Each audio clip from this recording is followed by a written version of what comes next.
A paz do Senhor. É com alegria que damos início ao terceiro trimestre de 2020 da nossa Escola Bíblica Dominical. Nesse trimestre, estaremos estudando a Declaração de Fé das Assembleias de Deus sob a direção da CGADB. Eu sou Janaína Boge e congrego na Igreja Assembleias de Deus, Mistério do Belém, aqui em São José dos Campos. O que é essa declaração de fé? É aquilo que chamamos de confissão de fé, também conhecida como cremos ou como credo. São interpretações das Sagradas Escrituras aceitas e reconhecidas pela Igreja. Nós estaremos estudando então a nossa declaração de fé, as verdades acerca da Palavra de Deus, das Sagradas Escrituras, que acreditamos, que confessamos e que ensinamos. A declaração de fé, hoje, é um livro editado pela primeira vez em 2017 e organizado pelo pastor Ezequias Soares da Silva. A nossa declaração de fé é composta por 16 parágrafos e distribuída nesse livro em 24 capítulos, de forma a entendermos melhor o que é explicado ali, aquilo que acreditamos e também para cobrir, se podemos usar essa palavra, qualquer possibilidade de entendimento dúbio ou de confusão acerca daquilo que nós acreditamos a respeito da Palavra de Deus. Hoje estaremos abordando o primeiro parágrafo do nosso cremos, que é o primeiro capítulo da nossa declaração de fé. Nas escolas, nos cursos de teologia, é conhecido sob a disciplina de bibliologia. Aqui, chamado de Sagradas Escrituras. O capítulo 1, então, sobre as Sagradas Escrituras. E eu vou ler, então, o primeiro parágrafo do nosso credo,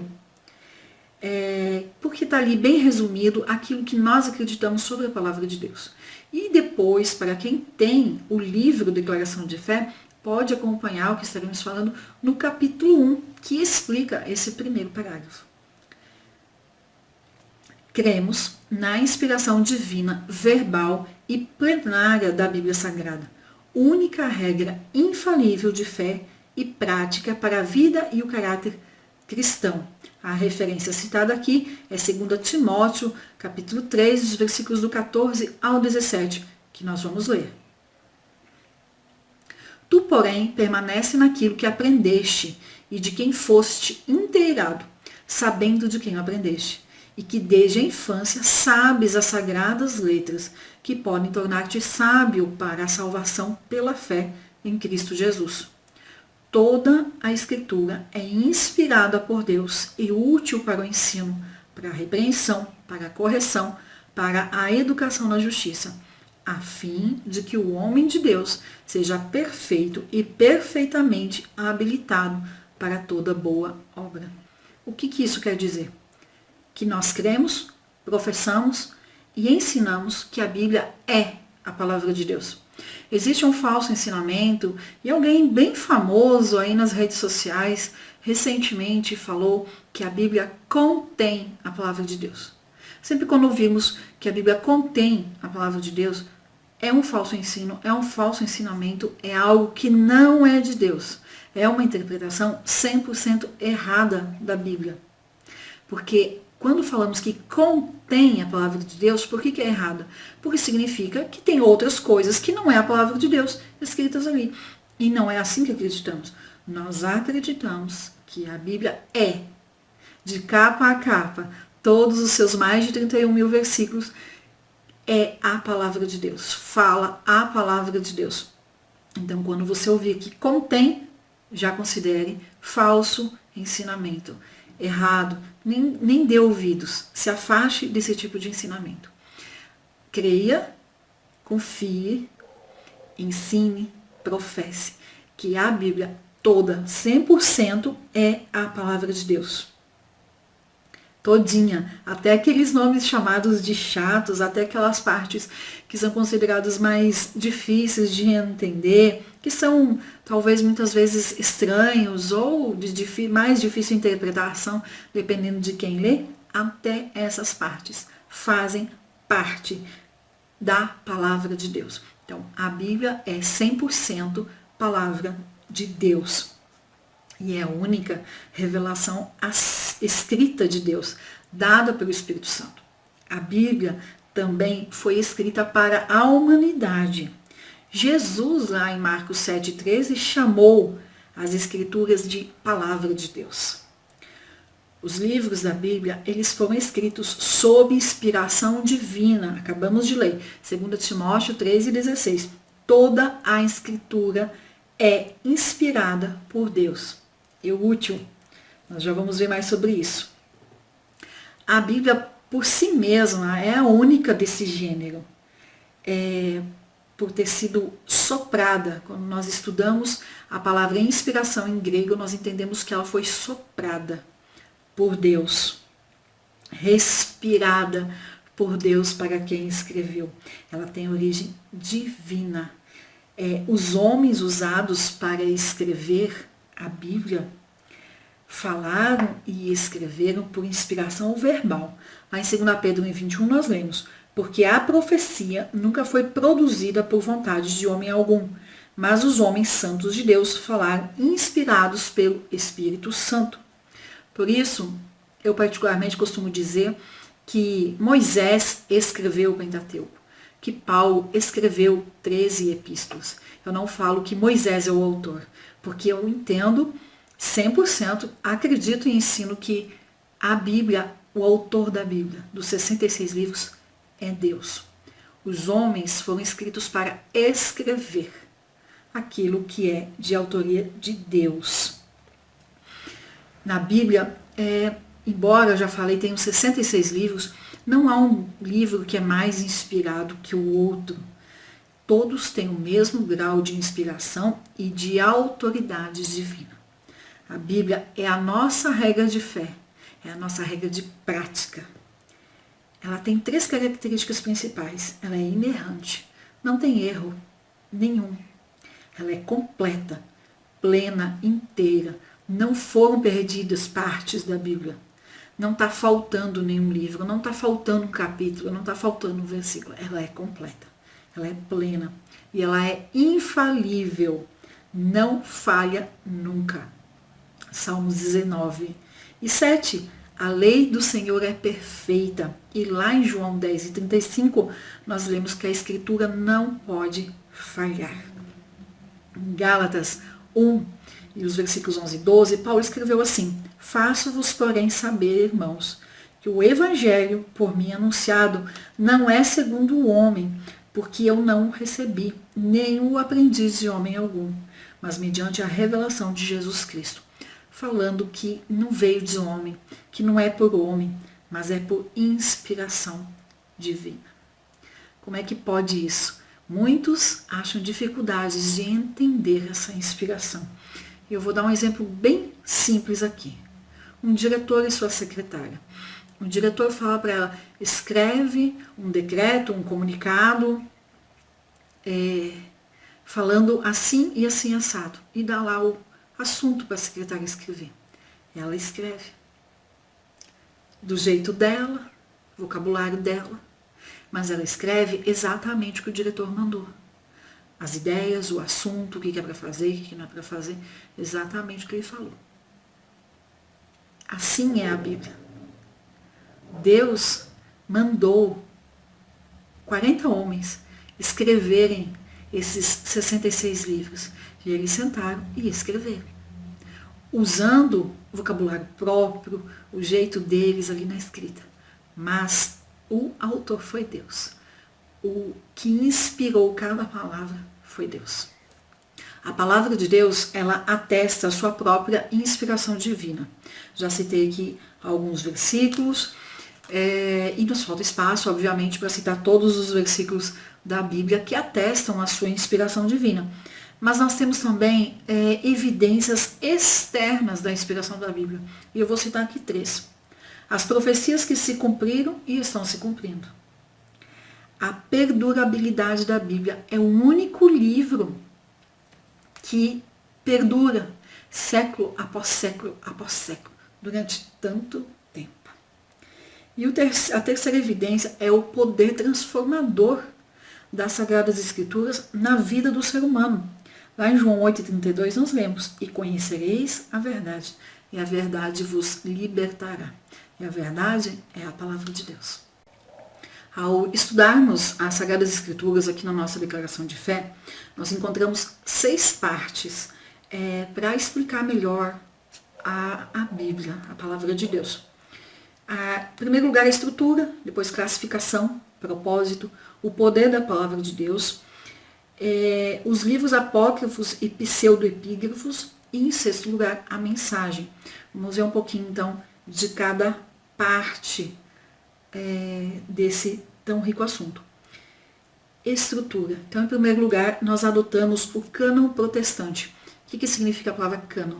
É uma régua, é um medidor, é algo que enquadra os livros ali. Então, foi colocada uma métrica, foram colocadas regras de canonicidade, e o que se enquadrou ali é o que compõe, os livros que se enquadraram nesse cânon é o que compõe, então, a nossa Bíblia, a palavra de Deus. Nós adotamos 66 livros que acreditamos serem inspirados por Deus, dividido em 2 partes, Antigo e Novo Testamento. Esses 66 livros, e aí vem uma das evidências externas, a perdurabilidade da Bíblia. Esses 66 livros, eles foram escritos durante um período de 1.600 anos, mais ou menos, obviamente, e por cerca de 40 homens. Agora imagina, 1.600 anos para que esses 66 livros fossem escritos por 40 homens, diferentes em todos os aspectos, de diferentes lugares, diferentes épocas, classes sociais, de profissões. Nós temos desde um homem criado pela princesa egípcia, Moisés, que também virou pastor de ovelhas depois, passou 40 anos no deserto. Nós temos um pescador, vários, na verdade, mas citando aí Pedro, e nós temos um médico.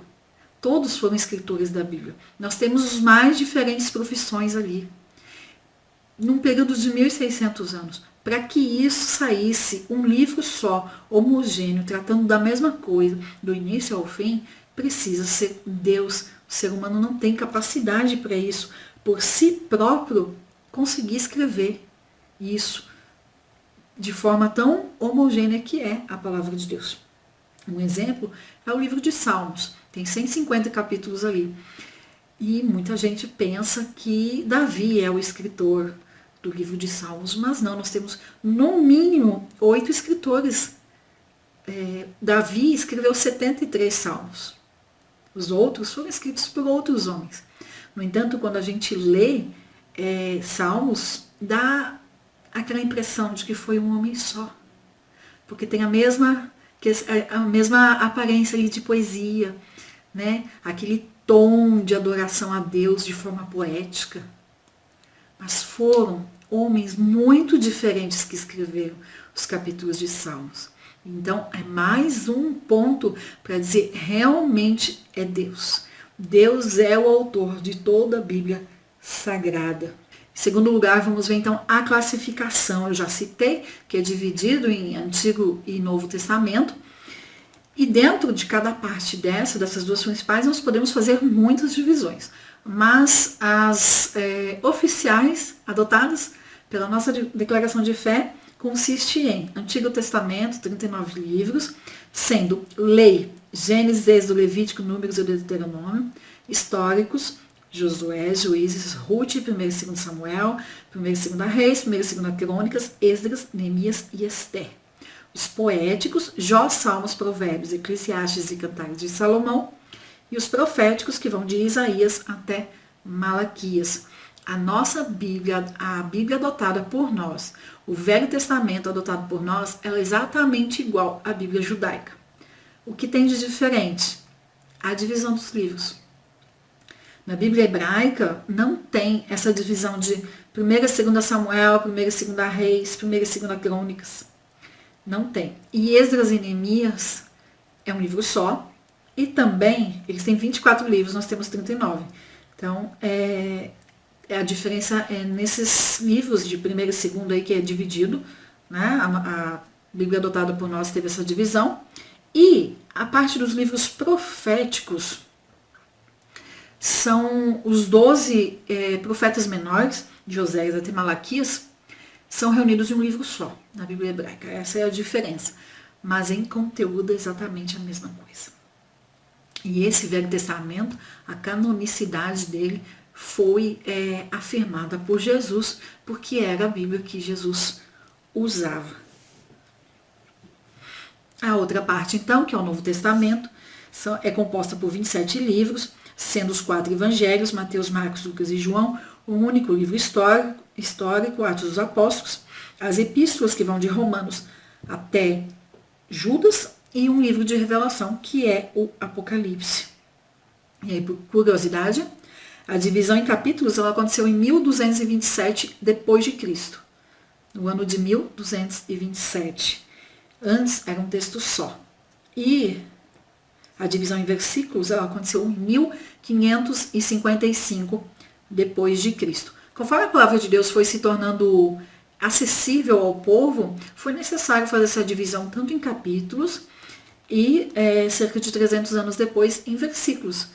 Já pensou em público hoje tentar ler, encontrar algum versículo, algum texto na Bíblia sem ter essa numeração de versículos e de capítulos? Seria praticamente impossível de encontrar.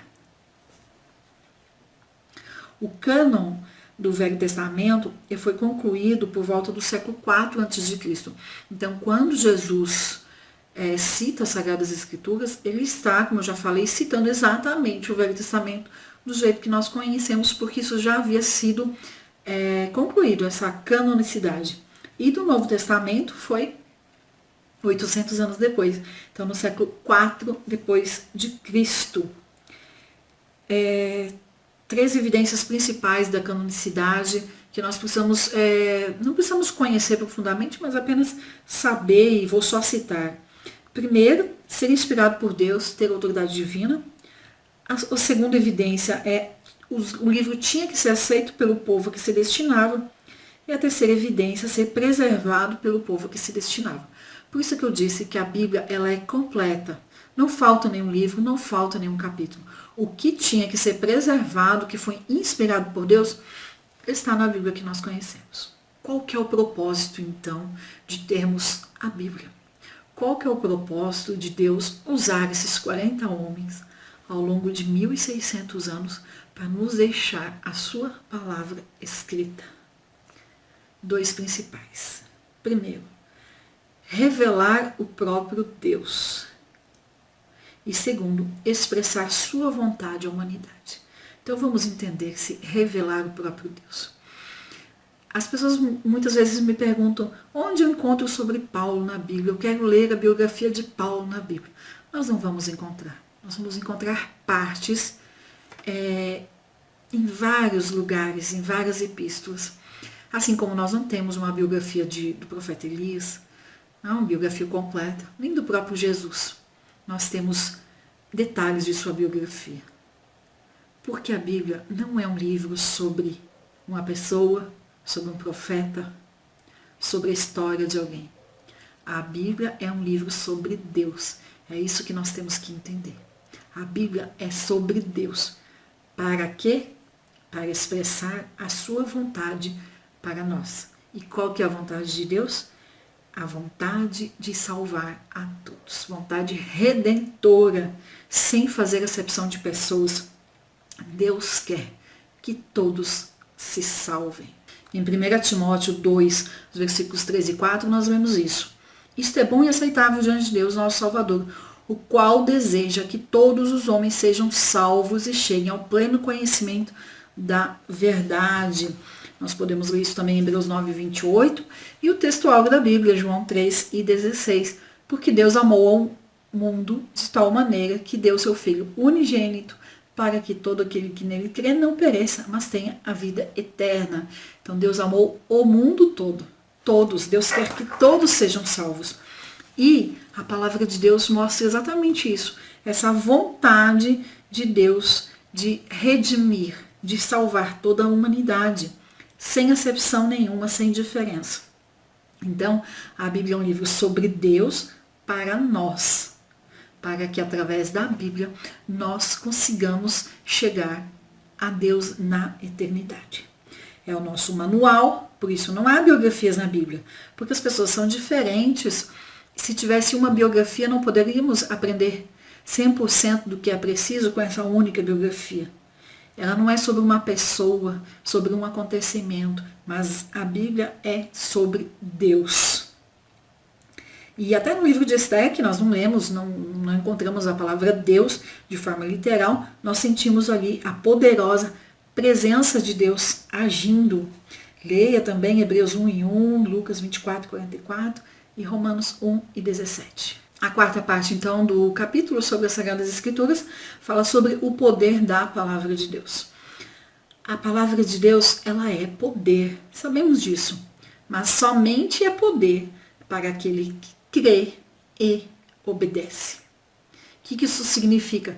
Que não é suficiente abrir a Bíblia no Salmo 91, colocar em cima da mesa da cozinha e achar que não vai acontecer nada, porque está aberto no Salmo 91.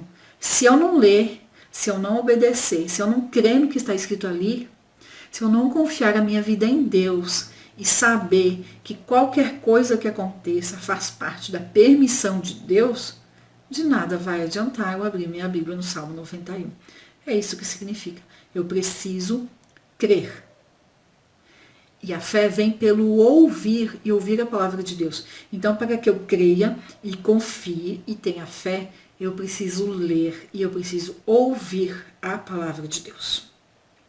Em Efésios 6:17, nós lemos que a espada do Espírito é a palavra de Deus. Então, ela tem poder. Hebreus 4:12 fala o seguinte: porque a palavra de Deus é viva, é eficaz e mais penetrante de qualquer espada de 2 gumes, penetra até a divisão da alma e do espírito e das juntas e medulas, e é apta para discernir os pensamentos e intenções do coração. Somente a palavra de Deus tem esse poder de penetrar onde instrumento cirúrgico nenhum vai. Somente a palavra de Deus tem esse poder para discernir os pensamentos e as intenções do coração. Jesus usou o poder das Sagradas Escrituras durante a tentação no deserto. Lá ele citou e usou versículos que estão em Deuteronômio 8:3, Deuteronômio 6:16, Deuteronômio 6:13 e 10:20. A quinta parte, então, sobre o nosso estudo das Sagradas Escrituras é chamado de livros apócrifos e pseudo-epígrafos. Nós não reconhecemos a autoridade espiritual dos livros apócrifos e nem desses chamados de pseudo-epígrafos, que são considerados pela Igreja Católica e são encontrados nas Bíblias adotadas pela Igreja Católica. São livros apócrifos, livros que surgiram depois do cânon concluído lá no 4º século a.C.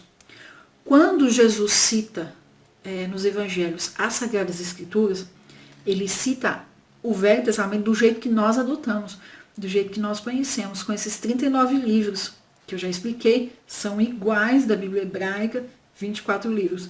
O que muda é só a divisão dos livros. Então, se Jesus não citou, é porque também não são considerados livros inspirados. Esses outros que apareceram aí depois. Livro apócrifo significa escondido. E é considerado assim como se eles estivessem escondidos e só foram revelados nos séculos seguintes à canonicidade. Eles têm muitos erros históricos, geográficos, e eles, quando colocados juntos com esses 66 livros, eles destoam 100%. É outro pensamento, é outra ideia. Por exemplo, citam oração pelos mortos, o que nós não aceitamos, nós não acreditamos nisso. E não contém esse ensinamento nos 66 livros adotados por nós.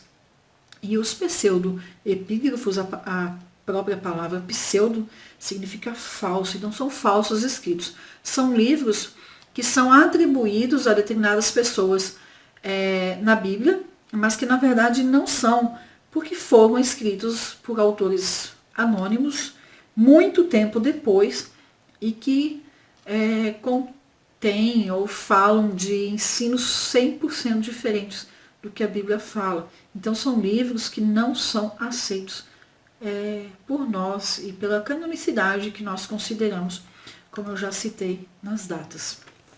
E a sexta parte aqui do nosso estudo é sobre a mensagem, né? Já vimos qual é o propósito da Bíblia, que é falar sobre Deus e sobre a vontade de Deus de salvação de toda a humanidade. Então, o que é a mensagem que a Bíblia traz? Ela traz esse plano de amor de Deus, o plano de amor de Deus para nós. A Bíblia, então, ela é clara, ela é objetiva, ela é entendível, ela é completa e ela é amorosa. É um plano de amor. E o alvo principal é para, através do Espírito Santo, nós sermos conduzidos à redenção de Jesus Cristo. Nós só podemos interpretar as Sagradas Escrituras com a ajuda do Espírito Santo. Paulo escreveu em 1 Coríntios 2, versículos 13 e 14. Disto também falamos, não em palavras ensinadas pela sabedoria humana, mas ensinadas pelo Espírito, conferindo coisas espirituais com espirituais. Ora, o homem natural não aceita as coisas do Espírito de Deus, porque eles são loucura e não pode entendê-las, porque elas se discernem espiritualmente. Então, a palavra de Deus ela só pode ser entendida, compreendida e praticada se nós tivermos uma vida espiritual. É necessário, então, manter um relacionamento com o autor desse livro, um relacionamento diário, constante, profundo e íntimo com Deus. E por ser a palavra de Deus, nós não podemos nem tirar nada e muito menos acrescentar. Em Deuteronômio 4:2 nós lemos, nada acrescentareis à palavra que vos mando, nem diminuireis dela, para que guardeis os mandamentos do Senhor vosso Deus, que eu vos mando. Em Provérbios 30, versículos 5 e 6, nós lemos o seguinte, toda a palavra de Deus é pura, escudo para os que nele confiam. Nada acrescentes às suas palavras, para que te não repreenda e sejas achado mentiroso. E por fim, já encerrando essa rápida lição, onde é impossível esgotar o assunto, como já falei, nós lemos então as palavras finais desse livro, as palavras faladas por Jesus, que está lá em Apocalipse 22, o finalzinho, os versículos 18 e 19. Eu, a todo aquele que ouve as palavras da profecia deste livro, testifico. Se alguém lhes fizer qualquer acréscimo, Deus lhe acrescentará os flagelos escritos neste livro. E se alguém tirar qualquer coisa das palavras do livro desta profecia, Deus tirará a sua parte da árvore da vida, da cidade santa e das coisas que se acham escritas nesse livro. Então, vimos que a palavra de Deus é. A Bíblia é 100% a palavra de Deus. É inerrante, infalível, é completa. É o nosso manual de fé. É através dela que somos conduzidos até Jesus para chegarmos à eternidade. Eu quero ler ainda Romanos 15:4, já nos encaminhando para o encerramento dessa lição.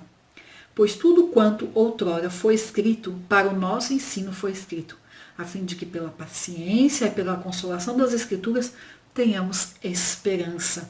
Então, 100% da palavra de Deus é para o nosso ensino. Em tudo temos algo para aprender. Em tudo. Mas o mais importante disso tudo é ler e entender. E aí eu quero dar um conselho. Leia a palavra de Deus em todo o tempo. Quando você está contente, quando você está triste, quando está em desespero, quando está agradecido, em todo o tempo. Em lugar nenhum da Bíblia nós vamos encontrar um versículo que é para ler a Bíblia toda, de capa a capa. Nós vamos encontrar muitos versículos falando para meditar na palavra de Deus de dia e de noite, como está lá em Josué 1, Salmo 1 também fala sobre isso, bem-aventurado o homem que medita na lei do Senhor de dia e de noite, vários versículos. Mas entenda que a Bíblia é a palavra de Deus. Já falei, uma carta de amor de um pai que ama seus filhos. Então, faça um esforço e leia a palavra de Deus completa. Eu posso te dizer que não dá para saber toda a Bíblia com uma leitura parcial, leitura só de partes, leitura de partes mais fáceis. E também não dá para saber tudo lendo a Bíblia de Gênesis e Apocalipse. São muitos versículos, são mais de 31 mil versículos. É muita coisa. Por mais que a gente leia, A nossa mente, a nossa memória, nós não vamos nos lembrar de todos os versículos, de todas as coisas, em todo o tempo. Então temos que estar sempre lendo. Se Jesus não vier buscar a sua igreja até dezembro, e se eu continuar aqui também, eu vou concluir esse ano a leitura, a 15ª vez, a 15ª leitura da Bíblia toda. Se chegar a dezembro, terei lido 15 vezes. Eu posso te dizer, hoje eu sei mais do que na primeira vez, é óbvio. Tem partes mais fáceis para o meu entendimento, tem partes que tocam mais meu coração e que eu gravo melhor. E tem outras que quando eu vou ler de novo, eu falo, poxa vida, será que eu li isso aqui ano passado? Ou será que eu pulei? Como eu sei que eu não pulo sequer um nome, sequer uma palavra, então eu reconheço que a minha memória não consegue captar tudo o que é essa palavra de Deus. Fonte inesgotável de sabedoria, de ensino, de amor. Então leia a palavra de Deus, mas principalmente, e aqui eu quero ler Tiago 1:22, não basta ler, é preciso crer. Já falei isso, é preciso confiar e é preciso obedecer. Tiago 1:22 fala, tornai-vos, pois, praticantes da palavra, e não somente ouvintes, enganando-vos a vós mesmos. E concluindo, então, esse tão importante assunto, que nós não podemos esgotar, porque é o limite de tempo, leia diariamente a sua palavra, a palavra de Deus. Leia diariamente a Bíblia. Ore antes de ler, peça para Deus falar com você através da palavra dele. Ore depois de ler e agradeça pelo privilégio de poder ler, de poder ter acesso à Bíblia, de podermos andar com Bíblia para cima e para baixo, sem risco de prisão. Não estamos proibidos ainda no Brasil de ler a palavra de Deus, então leia. É fantástica a leitura da Bíblia. Deixe Deus falar ao seu coração. Peça para Ele sondar o seu coração. Peça para Ele te mostrar na palavra de Deus como você deve conduzir a sua vida. E Deus te abençoe. Obrigado pela companhia e até a próxima lição.